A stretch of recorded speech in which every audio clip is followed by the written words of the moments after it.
Chip and Joanna, welcome back. It's always great to see you.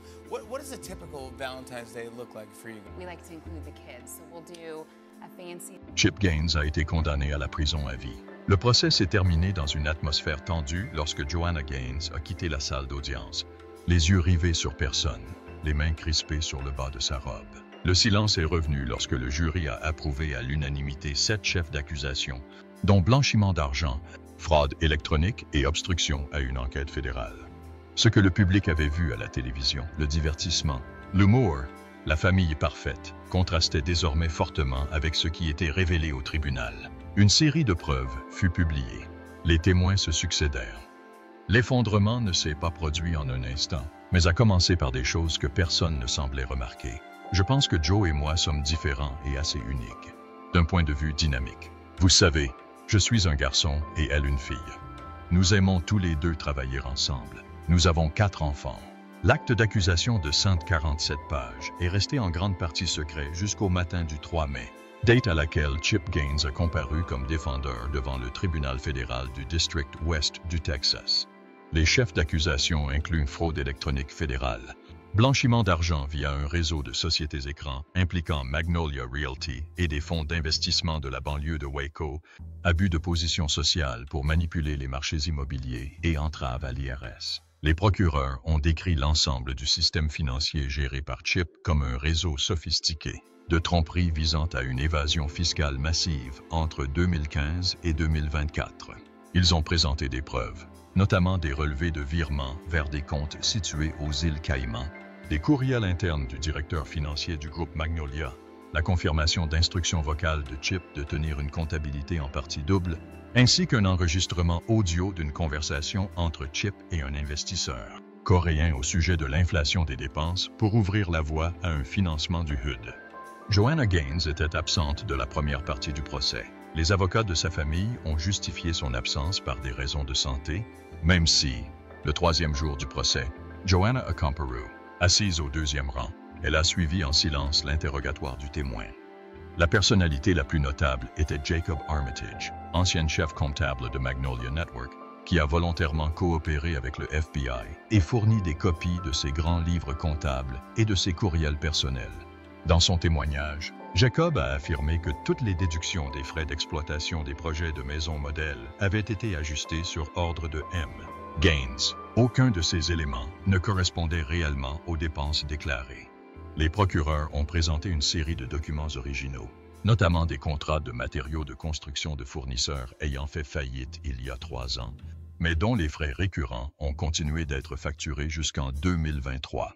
Ils ont également démontré des liens entre Magnolia Development LLC et 3 autres sociétés écrans basées au Belize, à Malte et à Jersey, chacune ayant servi à blanchir de l'argent par le biais d'opérations d'investissement en capital investissement dans les infrastructures régionales.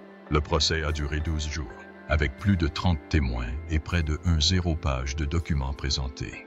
Le tribunal a autorisé la divulgation de la plupart des dossiers en raison du grand intérêt du public et parce que la plupart des violations ont eu lieu dans le cadre de transactions interétatiques dépassant le cadre des droits civils ordinaires. Chip Gaines n'a pas parlé aux journalistes pendant le procès. Il a gardé une expression impassible, échangeant parfois de brèves conversations avec son avocat. La défense a soutenu que Chip ne s'occupait pas lui-même de la comptabilité, mais qu'il avait plutôt signé en faisant confiance à la direction interne. Elle a mis en doute la crédibilité d'Armitage, affirmant qu'il avait eu un conflit personnel avec Chip après son licenciement en 2022. Cette défense a été toutefois mise à mal par la publication par le FBI d'un enregistrement de Chip et Joanna, issu d'une conversation téléphonique interne surveillée par un tribunal, dans lequel Chip mentionnait l'utilisation de l'entité du projet Lakeway comme refuge fiscal pour les particuliers. Le jour du verdict, la salle d'audience était bondée de journalistes et de résidents locaux. Devant le tribunal, le procureur a conclu que l'accusé n'avait commis aucun délit financier. Il s'agissait d'un système de violation délibérée s'étalant sur près d'une décennie qui a gravement porté atteinte à la confiance des marchés et à l'image du pays. Le jury a rendu son verdict après seulement 6 heures de délibération, le déclarant coupable des 7 chefs d'accusation. Le juge a prononcé la peine de réclusion criminelle à perpétuité sans possibilité de libération. conditionnel en raison de l'obstruction à la justice et de la gravité de l'impact sur la communauté. Magnolia a été salué comme un modèle économique inspirant, né d'une petite équipe de rénovation à Waco, au Texas, est devenu une marque nationale pesant plusieurs millions de dollars. Mais derrière les plateaux de télévision et les magasins de tournage parfaitement éclairés se cache un réseau financier complexe auquel peu de personnes ont accès. Selon l'enquête fédérale, Magnolia Realty, la société d'origine de Chip Gaines, a conclu plus de 80 contrats de promotion immobilière entre 2006 et 2023 par l'intermédiaire d'entités juridiques distinctes. Chaque entité était identifiée séparément, mais disposait d'un directeur financier tournant et utilisait le service comptable de la société mère, Magnolia Group. Dans plus de la moitié de ces contrats, les enquêteurs ont découvert que des transactions étaient enregistrées avec des entrepreneurs qui n'existaient pas ou dont le numéro d'identification fiscale était fermé depuis des années. Un domaine d'intérêt particulier pour les procureurs concerne une série de sociétés offshore établies au Belize, à Malte et à Jersey. Les données recueillies par la Global Tax Alliance montrent que ces trois entités détenaient conjointement des investissements dans le projet immobilier Magnolia River, un quartier urbain modèle dont les travaux ont débuté fin 2019 à North Waco. Sur le papier, le projet était présenté comme un partenariat public-privé, PPP, financé par une banque régionale et des fonds fédéraux de développement immobilier. Mais en réalité, selon un rapport de la Banque de contrôle, 76% du capital a été réinvesti dans un compte d'investissement personnel lié à Chip Gaines. Les profits issus de la spéculation foncière ont atteint 22 millions de dollars au cours des 14 premiers mois seulement. Les documents déposés auprès de la SEC montrent que Magnolia Group a reçu des capitaux d'investissement d'au moins 4 fonds de capital investissement, dont 2 basés à Singapour et en Irlande, et dirigés par des individus liés à des réseaux de paradis fiscaux faisant l'objet d'une enquête dans le cadre des Panama Papers. Les fonds ont été injectés dans les projets de Magnolia avec l'engagement d'un rendement supérieur à 35% par an, un chiffre inhabituel et quasiment impossible à atteindre sur le marché immobilier local. C'est également la raison pour laquelle les enquêteurs se sont concentrés sur l'hypothèse d'un modèle interne de prix de transfert visant à gonfler les coûts, à la fois pour échapper à l'impôt et pour générer des profits fictifs pour les fonds d'investissement. Outre l'ingénierie financière, le dossier met également en évidence le rôle personnel de Chip Gaines dans la direction de l'équipe chargée des projets de logements sociaux dans la banlieue de Waco.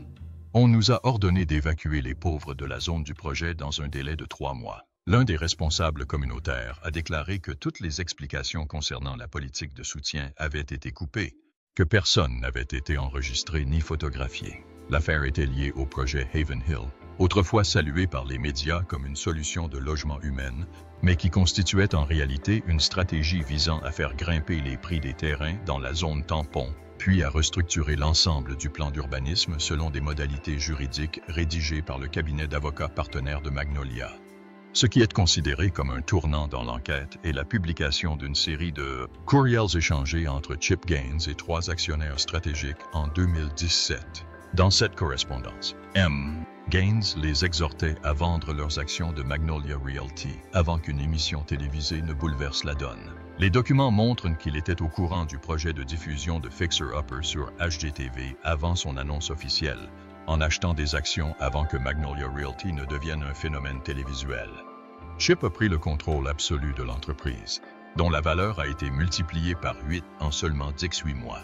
L'affaire soulève aujourd'hui des questions au Congrès quant au laxisme de la surveillance des agences régionales, des impôts et de l'audit. Mais avant que des réformes puissent être mises en œuvre, l'attention reste braquée sur cet homme, autrefois symbole national d'intégrité en affaires. Tout a commencé par un petit rêve à Waco, et c'est là que le modèle idéal a commencé à s'effondrer.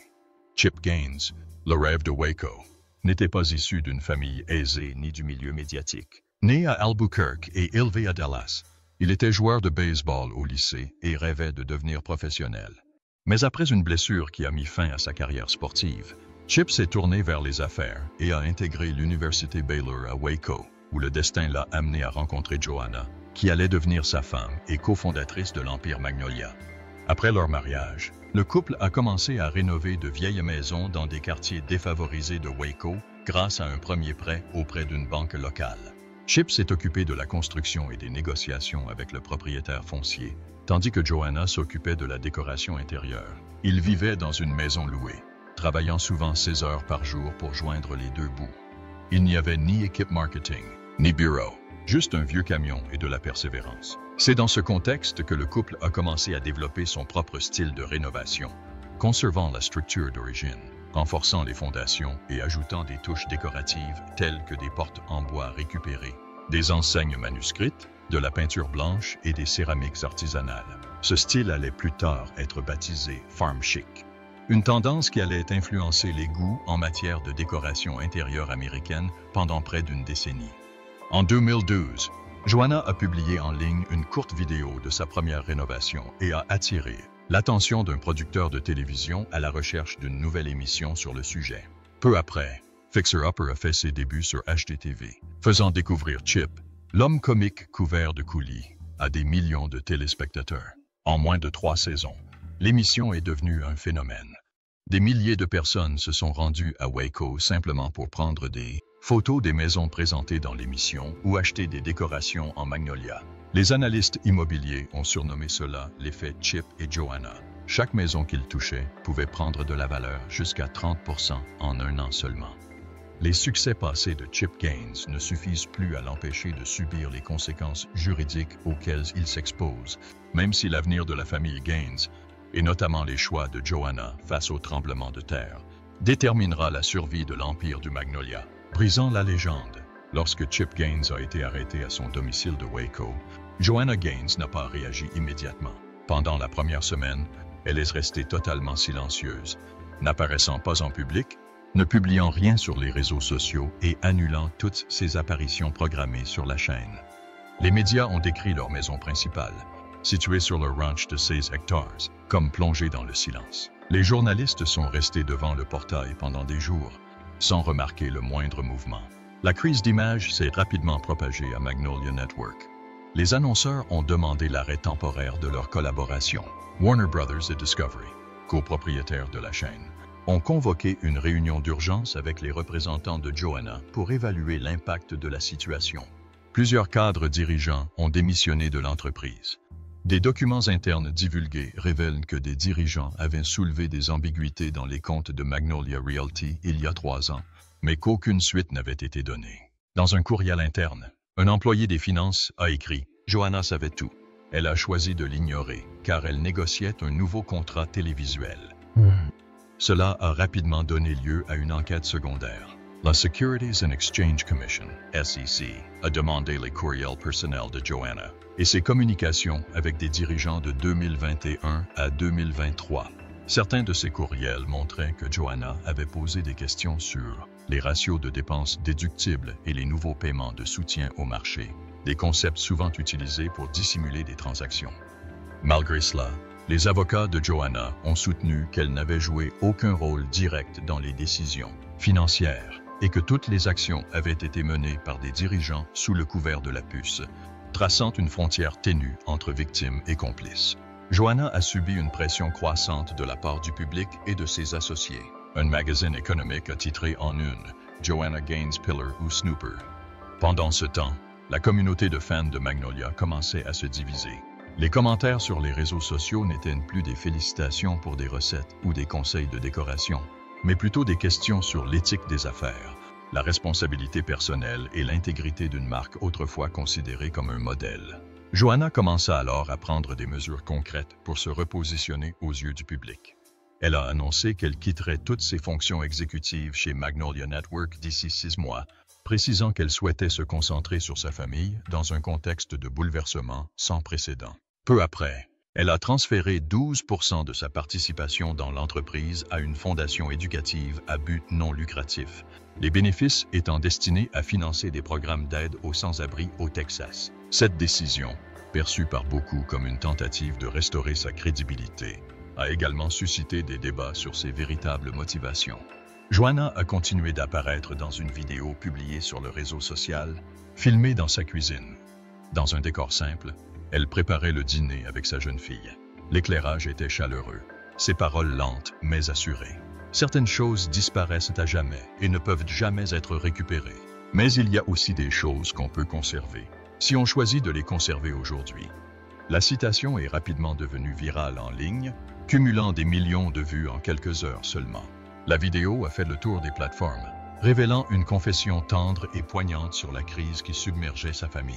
Trouver l'équilibre entre loyauté et devoir est un problème pour lequel il n'existe pas de solution universelle. Joanna Gaines était confrontée à deux choix, rester épouse et compagne, ou se retirer et préserver le dernier lambeau d'honneur pour sa carrière. Ces deux choix comportent des coûts que personne ne veut assumer, mais dans un contexte où tout s'effondre, chacun de ces choix laissera une rupture irréparable. La vérité est dure à avaler. 6 semaines après le verdict, la nouvelle équipe juridique de Chip Gaines a déposé un recours officiel auprès de la Cour d'appel du 5e circuit, accompagné de documents prouvant que l'accusation initiale avait violé les règles de procédure. Dans son recours, l'équipe juridique a cité des informations concernant un témoin clé, Jacob Armitage, qui avait commis des fautes professionnelles lorsqu'il travaillait pour une autre entreprise de construction de San Antonio. Ces informations n'ont pas été divulguées à la défense avant le procès, ce qui, selon les experts juridiques, pourrait constituer une violation de la loi Brady, c'est-à-dire la rétention intentionnelle de preuves qui aurait pu bénéficier à l'accusé. L'équipe d'enquêteurs privés mandatée par l'avocat Chip a continué de découvrir une série de courriels internes montrant qu'un ancien actionnaire de Magnolia Realty, résidant actuellement dans le Colorado, était celui qui avait contacté le FBI afin de fournir des preuves, non pas pour protéger la justice, comme il l'avait prétendu, mais pour faire valoir ses droits après avoir été exclu du projet de développement de Lakeway. Cet individu avait un jour envoyé un courriel à Joanna avec pour objet « Si je ne suis pas rappelé, Magnolia sera démasquée ». Lors de l'audience d'urgence à Austin, le tribunal a envisagé la possibilité que le témoin clé de l'affaire ait agi pour des motifs personnels, faisant dérailler l'enquête initiale.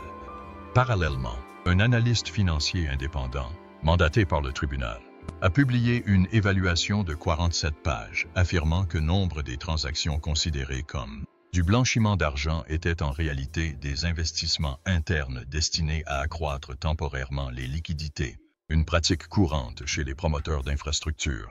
Sans nier que Magnolia avait fait preuve d'opacité et violé les règles de reporting, les experts ont souligné l'insuffisance des preuves permettant de conclure à une intention criminelle au niveau organisationnel. Le rapport a été rapidement repris par les médias, semant de la confusion dans une partie du public qui avait jusque-là eu une confiance absolue dans les conclusions initiales.